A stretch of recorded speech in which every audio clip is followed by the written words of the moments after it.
25 जानेवारीला आणि आपण आपल्या गावात बैठका उद्यापासून सुरू करा. तालुका भर करा, जिल्हा भर करा, राज्यभर जितकं फिरता येईल तितकं करा.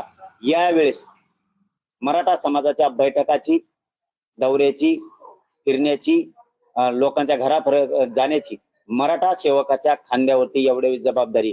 कारण मला फिरण्याचा त्रास सहन होत नाहीये. मला या उपोषणापर्यंत जर मी आराम केला तर जास्त दिवस मी उपोषण करू शकतो आणि माझ्या समाजाला न्याय देऊ शकतो. शेवटी पुन्हा सांगतो, एकदा मात्र गावात मराठा ठेवू नका. 25 तारखेला घराघरातले मराठे घरी राहू नका.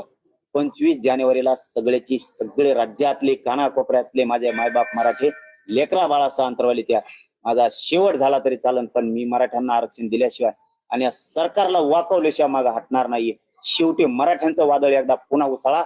भगवं वादळ या राज्यात पुन्हा उसळलं पाहिजे. इतक्या ताकदीनं मराठी या सरकार नाही तर मराठा सरकारपेक्षा मोठा हे पुन्हा एकदा मराठ्यांनी सिद्ध करा.